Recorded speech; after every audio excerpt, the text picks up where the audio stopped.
Welcome back to Y&R For Life, where we talk about all things Y&R related. We talk about what's happening currently, my predictions, what I think's gonna happen. We even talk about fashion on the show because I'm a big time fashion girl and we gotta spill the tea about that from time to time. So, anyway, if you are new to this channel, what's up? Here's my question. What took you so long to get here? And if you are returning, what's up? Long time no see. You know, it's been such a blast so far. Let me just say that. I've been having such a good time, and I hope you are too. So, if you really like this content, you like what you see, you like what you hear, it would be so nice if you could hit that like and subscribe button and hit the bell notification so that you don't miss a single video that I post here on Y&R For Life. And, you know, my usual disclaimer, if you kind of don't want to know what's going on, you want to get it caught up on your own, this might not be what you want to see or hear. However, I am so grateful that you are here. So, you might be wondering, what is up with this girl? What's going on with her face? Well, it's not like I can't do my makeup. I know how to do makeup. But this right here is an homage to I'm feeling myself. I'm feeling myself. Cameron Kirsten. Once again. Cameron gets a shout out for the last couple of episodes. And you will soon hear as to why I have this. But anyway, once again, I will say if I have to refer to my notes, please understand I just don't want to miss a single thing. But if I do, it is the nature of the beast. It is what it is. Maybe it wasn't newsworthy. Maybe I plumb forgot. Who knows? But we're going to see where this goes. And let's just have some fun. Okay. So we see Nick at the coffee house. And Nick's there with the espresso machine. And he's there trying to fix this thing. And I'm thinking, okay, Sharon, with all the people that come to the coffee house and patronize your establishment, buying, coffees galore and, it's the best coffee in town, why is it that you don't have funds to get a brand new espresso machine?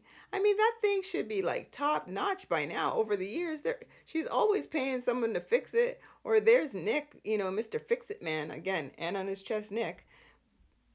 Get a new machine. But anyway, I digress. So Nick's going at it. He's just trying to fix this thing. In walks Nikki. Oh yeah, I figured you were here. I heard that you were covering for Sharon. So Sharon's at home because apparently she's supposed to stay safe from Cameron Kirsten. And so Nick is covering for her at the coffee house. Now my thing is, when did Nick find the time to, take off his suit and tie from Newman in order to become a barista again? I have no idea.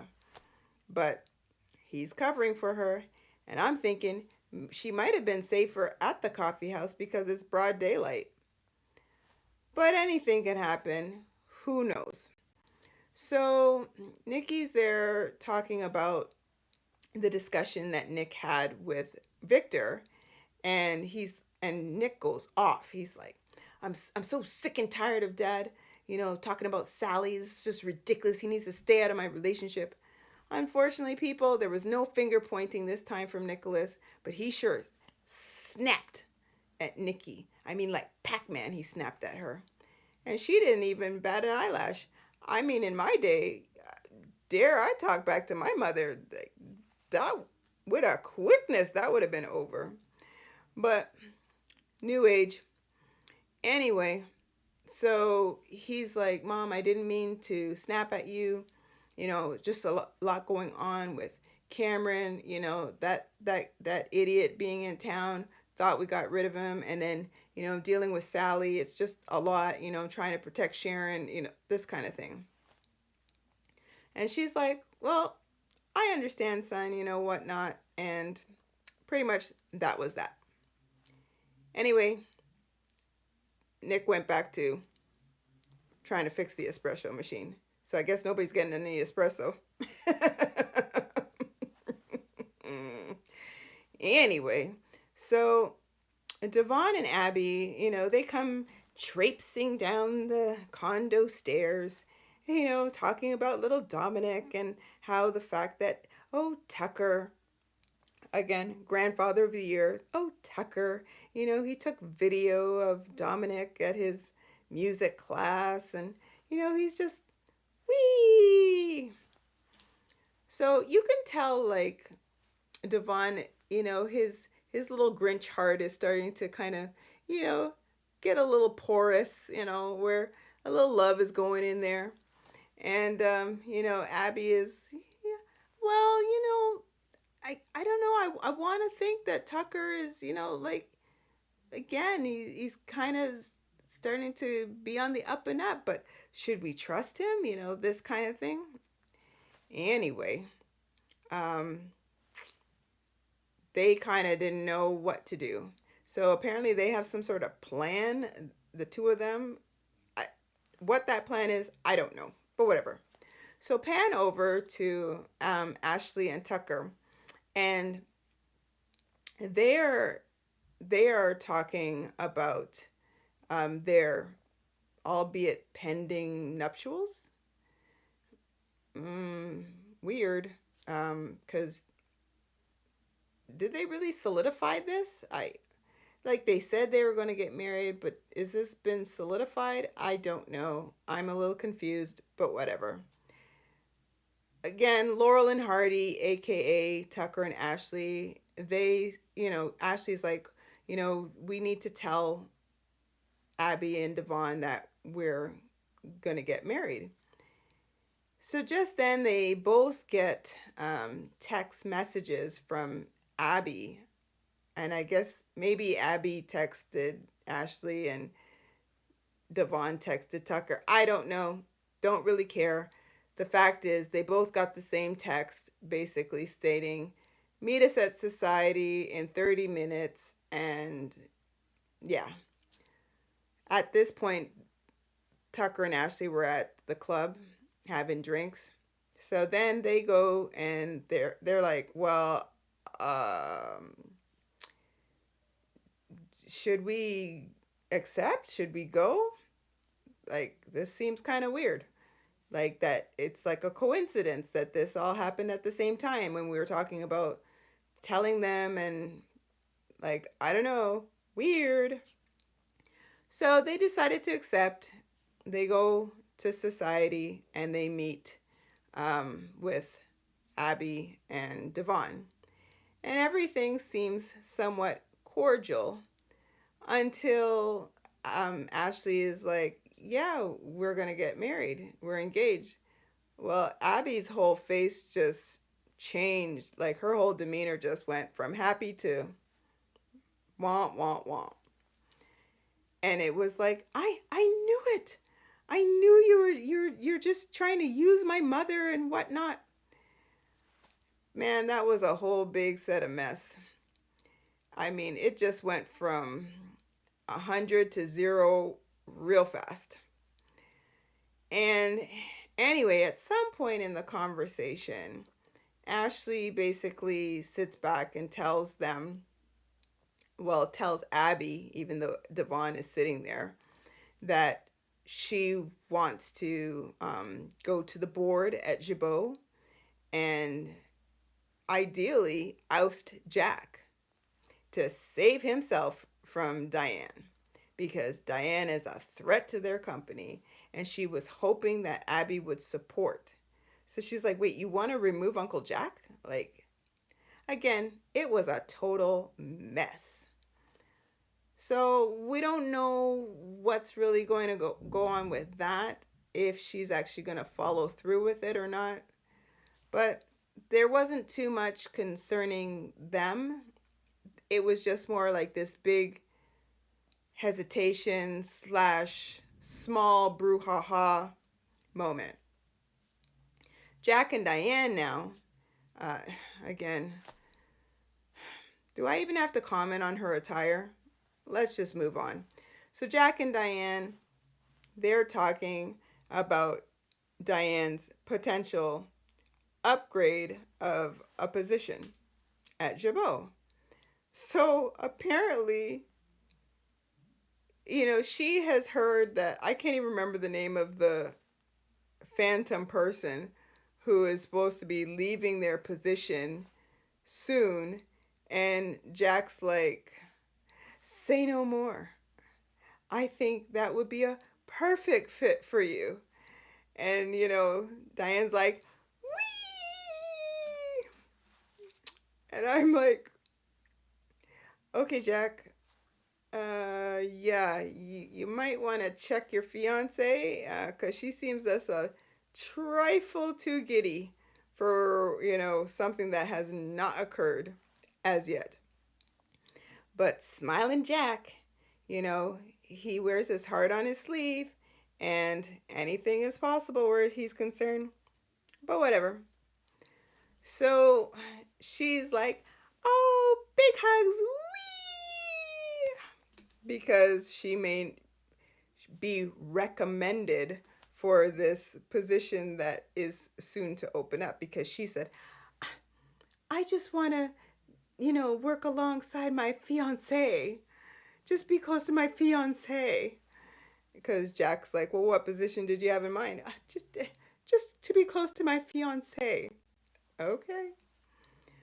Anyway, um, at some point in time, let's. I don't even know if it was before or after this. I feel like it was after, but in any respect, at some point in time, Kyle, he, because basically he said he was with Chance the last time we saw, and he was like ousting Phyllis. As we learned, Phyllis and Summer were like AWOL. They were like MIA, gone, nowhere to be found, nothing. No, clearly no stray red hairs or blonde hairs anywhere. No hairbrushes, nothing. Gone. And so at that point, um, he told Chance like, "Look, find Summer, and I'm sure you'll find Phyllis. It is what it is." Moving right along. So Kyle ends up at home, and he basically spills the beans to Jack and Diane. I'm like, whoa, look, trouble. So he tells Jack and Diane that, look, you're going to find out about it anyway. Crap's hitting the fan. Phyllis has been found. She's been seen, whatever. And they're like, what? How do you know this? I saw her myself. I followed Summer, and boom, there was Phyllis. And, I tried to get the authorities, but she gone and don't know where Summer is. Well, immediately Diane is like, oh, what? Are you kidding me?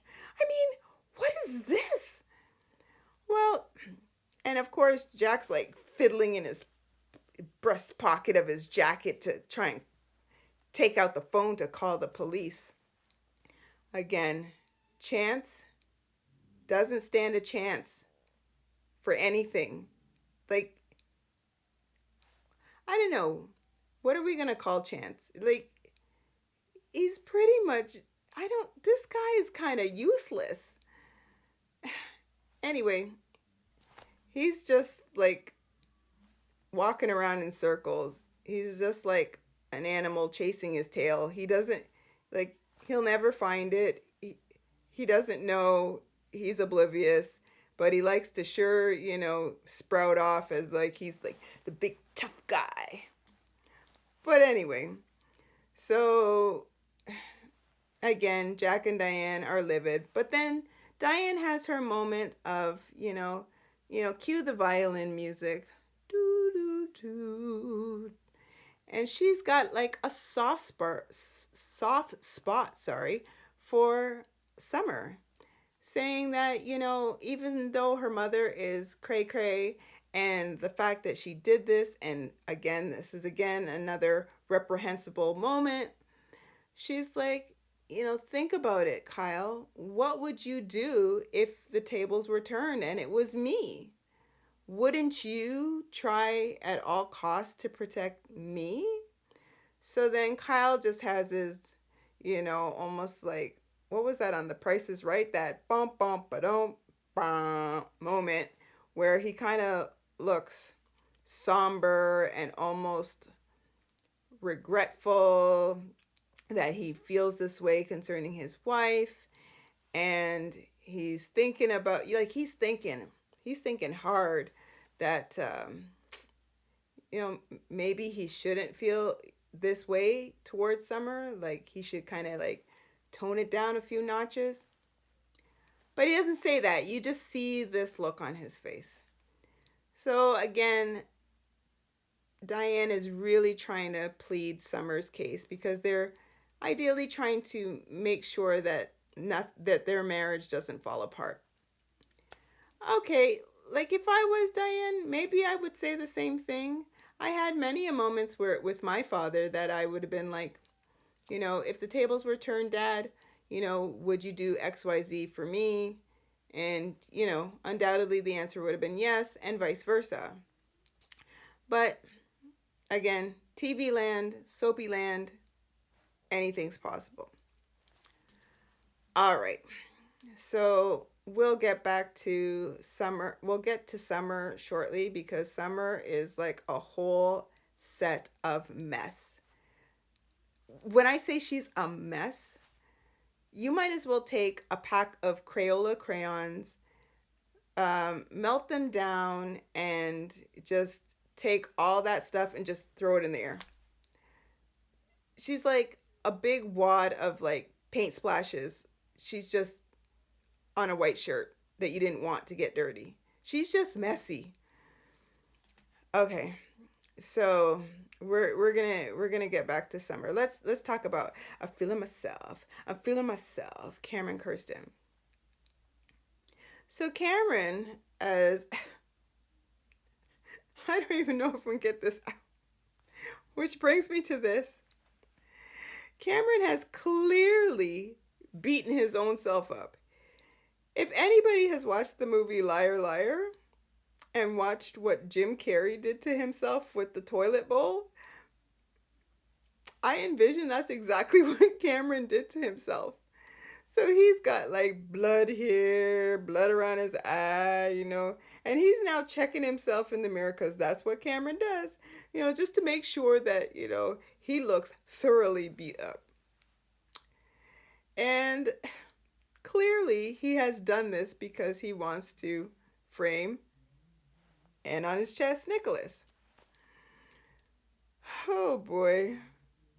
So he, this guy's walking like he's got a back cramp.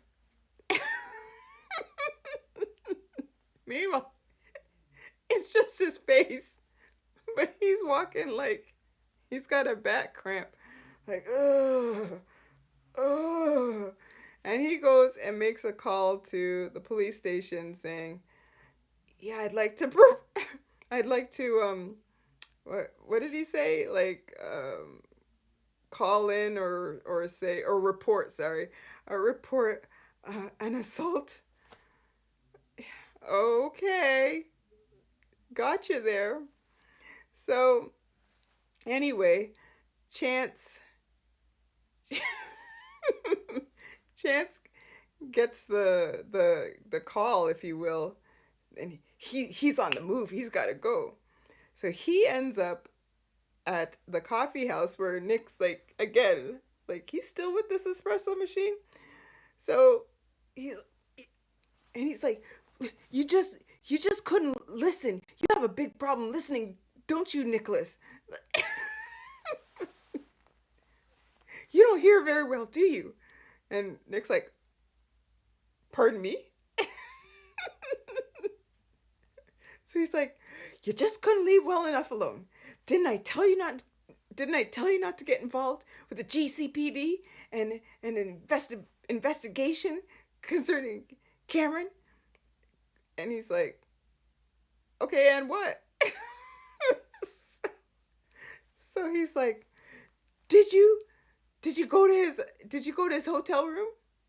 "Yeah." And he's like, "Okay, did you do anything? Was there any sort of altercation?" "No." So he's like, "Well, I got a call." He's like, "Look, this guy's trying to fool you, man. Like, I didn't do anything." So let's just fast forward to the fact that Cameron comes in. Again, we're just going to fast forward. So Cameron comes into the coffee house. He might as well have been like Michael Jackson in Thriller, like just dragging himself in.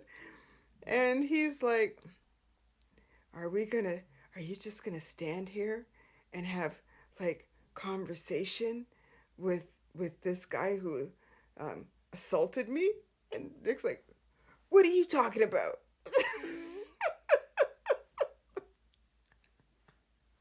"What are you talking about?" And he's like, "Yeah, like, look what you did." "I didn't do that."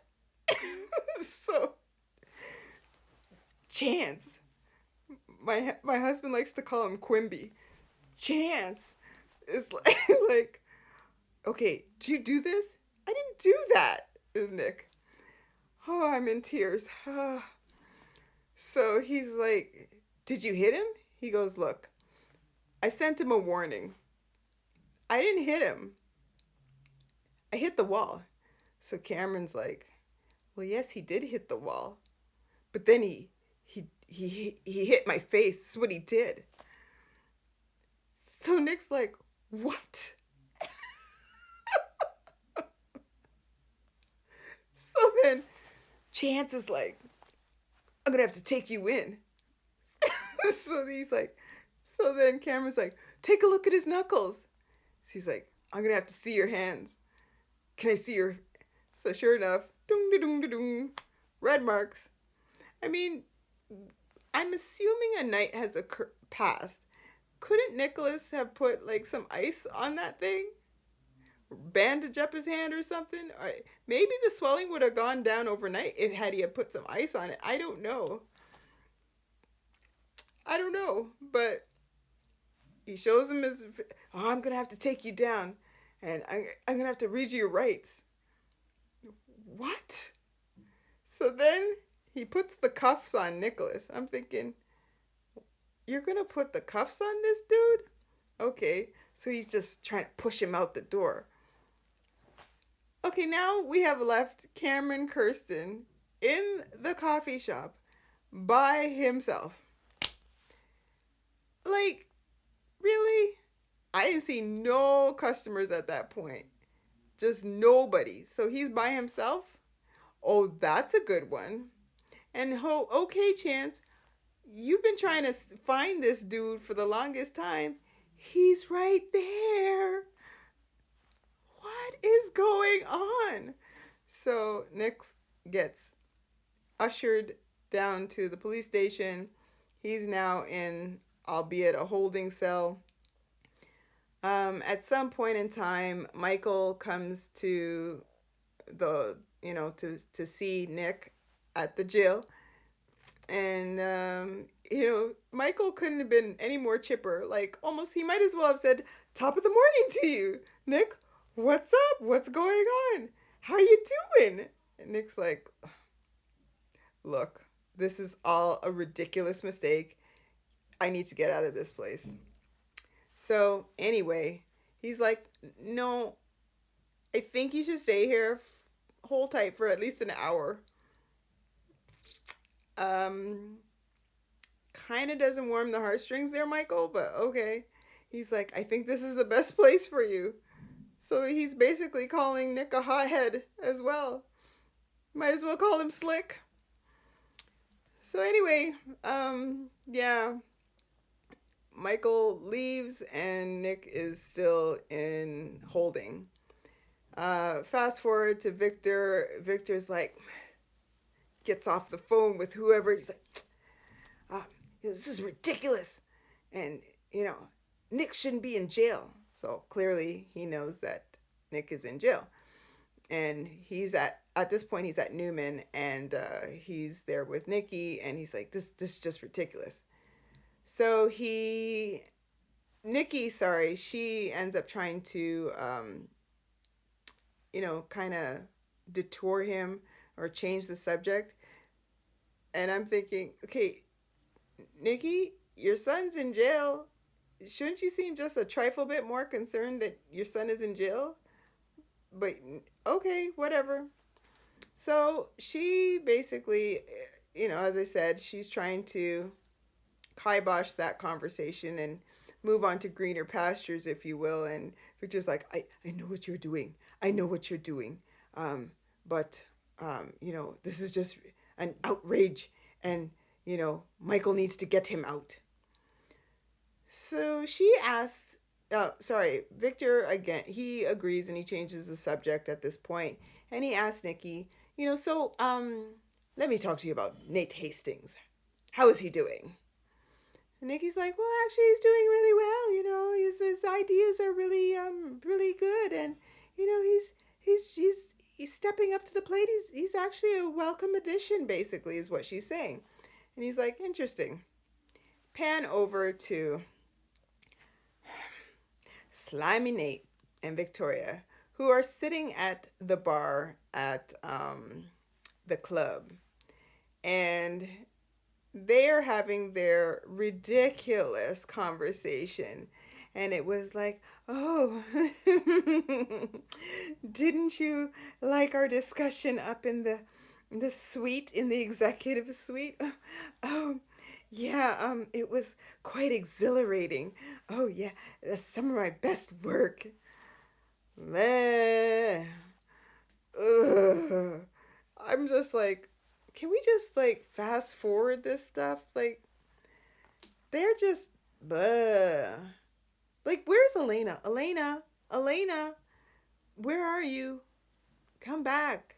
Throw some water on this guy, Tell Victoria she's pathetic. Like, let's just, ooh. So, Victoria ends up getting a message about Nicholas. So she and Nate, what's he doing?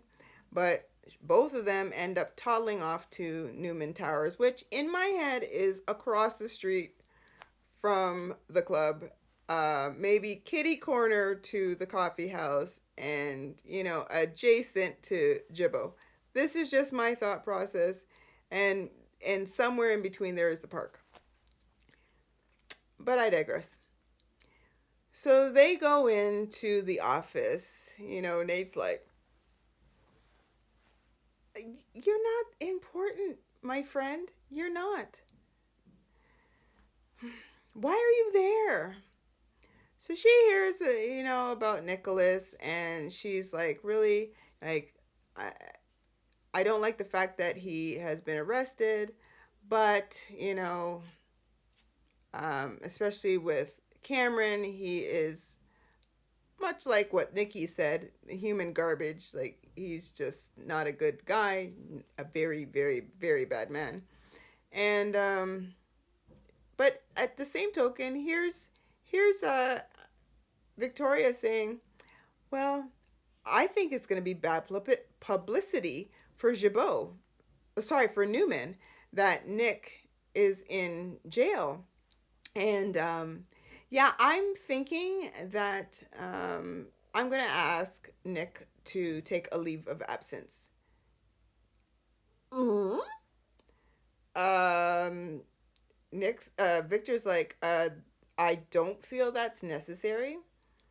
Just basically say that he's, almost like on an extended vacay kind of thing. I can't remember what term he used, but we're not going to say leave of absence. And I don't know. I don't feel as though Victoria is going to want that whatsoever.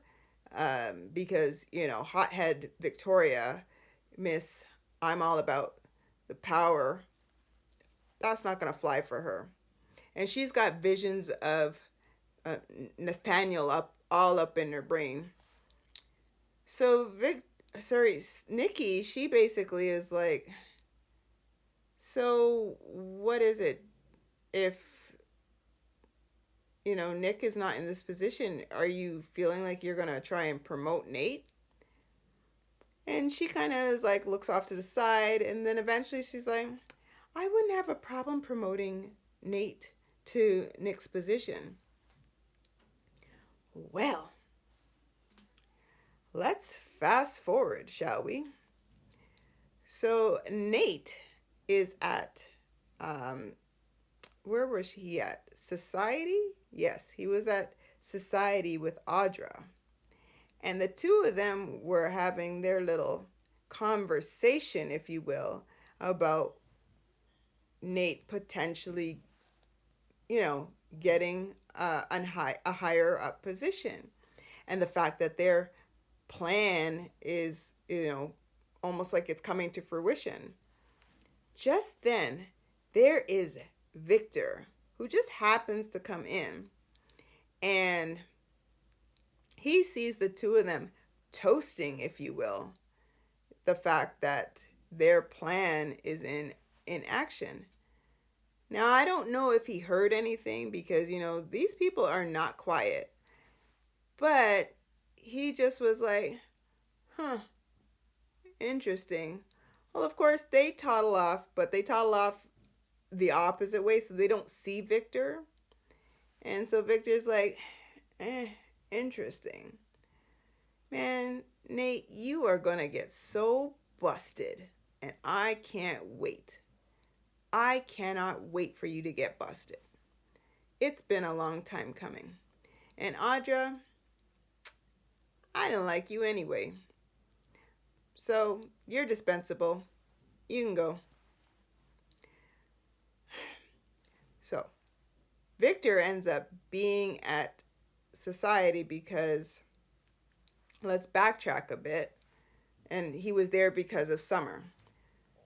Summer and Daniel were having, and I'm just gonna breeze through this because Summer is so messy. As I said, Summer met Daniel in the park and was talking about their Phyllis, and she's like, we had to slip out, whatever, like, because the authorities and Kyle, and just a mess. So Summer is now trying to convince Daniel for them to find a way to get Phyllis off of these potential charges that she could very well face. So Summer, in her bright brain, she's trying to say that they need to find a witness to corroborate the story as to she killed Stark, self-defense.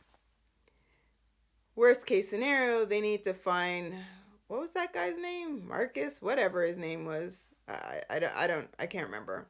The EMT guy who was shady. They need to find him in order to pay him beaucoup dollars in order for him to say a story and stick with it. And Daniel's like, are you crazy? Like, are you insane? Like, this guy's already got enough troubles on his plate. And now you want to call him in and find him to come up with another story? Like, this guy, no. And yeah, that's pretty much her only hope and prayer. Eventually she calls Michael, and Michael was at this point, he was at Sharon's house with Chance and talking about Nick. So she had called Michael while he was there and said she wanted to see him. Somehow Michael ends up saying that Nick was in jail. Summer didn't know. So now, at one point, Summer looks like she has completely lost it. is like delirious, like, oh great, mom's on the run and dad's in jail. Oh God, what else could go wrong? Like my marriage is on the fritz, and oh my God, yeah. So Michael has in his brain he has come up with some sort of plan, if you will, but he said he's going to need, additional assistance because, he's not going to have the resources. Hence, why Victor was called in at society to have this conversation. So I about died when Victor says, okay, so you want my investigative team in order for you to find a criminal to help a criminal? Oh boy. Oh, Victor. Sometimes you come up with some one liners yourself. So that, it was like, oh, Grandpa, this is my mom, like, and, I'm your granddaughter and I know you want me to be happy. And so, she played that on his heartstrings there. And eventually he was like, okay, fine. I'll help. I'll do whatever. Anyway, so let's just fast forward to Phyllis, she had called or video called Summer and basically said, you don't need to do anything. I'm going to take care of myself. You need to work on your marriage. I've already mucked things up enough. Like, just leave me alone and you can't know where I am and just work on your marriage. But mom, no, no, no, this is non-negotiable. This is what you're gonna do. You just, I'll get back to you. So she ends up now video chatting Daniel, and I nearly died over this. So Daniel had just come into the club, the revolving doors, and so he gets the video call, and he's like, "Mom," and he's like, "Whoa, whoa, whoa," and he backpedals like I guess he feels like the cameras are going to see her photo on his phone. So where does Daniel go? As if he's like trying to get cell phone reception. He just goes towards the revolving door. Wouldn't you like leave? No. And he's like, okay, I think we're good. Okay, have you figured out where the cameras are, Daniel, up in that joint to know that you're good? I don't know. So she says to him, you need to take care of your sister, like look after your sister because she'll probably try and do something crazy. I told her she needs to work on her marriage and what have you. So of course Daniel, he must have agreed to that because eventually Daniel ends up at the Abbott estate. Kyle's there and Kyle's looking, bewildered and like he just looks bedraggled as well. And he's like, look, Summer, she just wants to protect our mother. And Kyle's like, I don't know, you know, if I can forgive this kind of stuff. But he's like, no matter what, Daniel, I love my wife. And isn't that sweet? That was a feel good moment. Way to go, Kyle. That despite her craziness, despite her constant lies, despite her just outright defiance, you still have love. I mean, you can't turn love on and off like a light switch, but that was a feel good moment. I'll give you that. So, who knows where that's going to happen, what's going to happen with that. Um, let's just see if I've missed any important information before, like we get to like the crescendo of it all. let's just see. So they did that, and yeah, we're good. And yeah, so we reached to the part where Sharon and Chance, um, oh, let me backtrack one step because this name was so funny. When Faith was leaving, Chance was saying that they have some Officer Swift.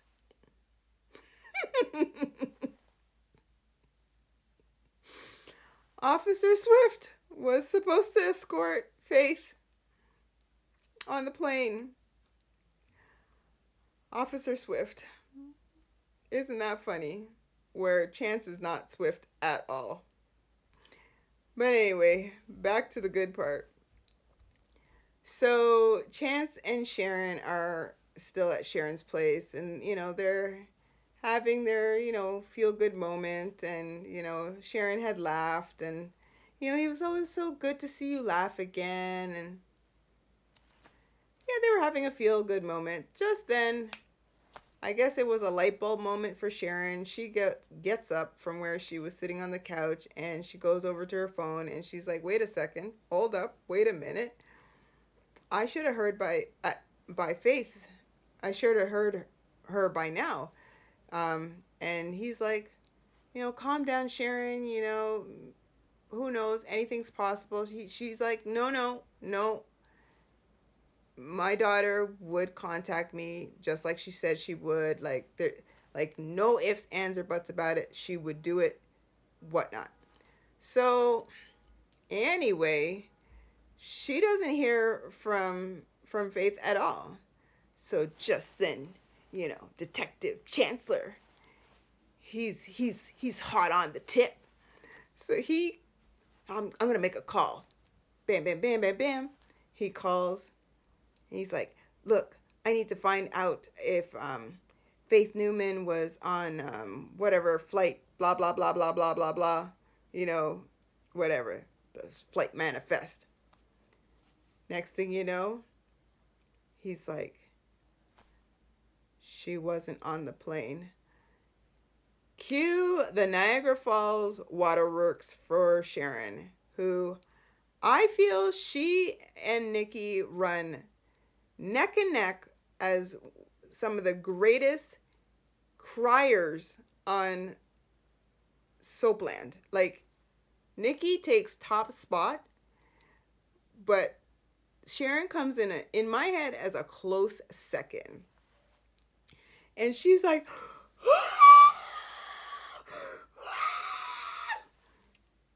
"Oh my gosh." And then, much like the sugar jar from the other day where she threw it on the floor, she had her phone and she threw it on the floor. I guess it was supposed to drop, but she's like, "Oh no, I forgot to drop my phone." Yeah. And that's pretty much how we ended. So it's kind of safe to say, or my prediction, if you will, is that I'm feeling myself has now kidnapped her. I don't know. We shall see. Unless Faith went completely AWOL, found her way to remove herself from the sight of Officer Swift. Where do they come up with these names? Poor Borgnine, the cat who's in cat heaven, and Officer Swift. Who clearly wasn't that swift. Anyway, there you have it, folks. That was pretty much the end of the week. I tell you, it was a whole set of messiness. It was a few jokes. Too bad we didn't have more finger pointing from Nicholas, because I tell you, that finger, that was the best. So anyway, guys, again, that was it for the end of the week. Like I said, who knows what's going to happen this coming week. Hopefully, Cameron would have cleared up his bruises. hopefully Nick's, hand feels much better.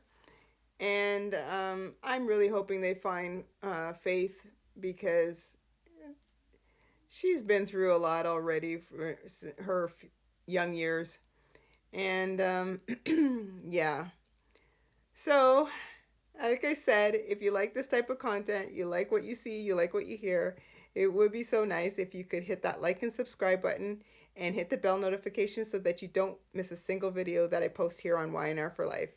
It's been a whirlwind, it's been fun, it's been jokes, and again, I'm personally having a blast.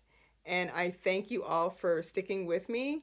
I thank you for staying till the end if you had that opportunity. And let's see what next week holds, because this should be a doozy coming up. And who knows? Let's let's let's cross our fingers that Diane gets out of the dark funk that she has been in since she's been on the show. Let's hope that I'm feeling myself. I'm feeling myself. Uh, stops with all his shenanigans, but I doubt that's going to happen. Let's see how long this is going to last. And that let's just hope that Slimy Nate is not on every episode this coming week. I can't take it. He drives me insane. If I had hair, I would probably pull it out. I don't know.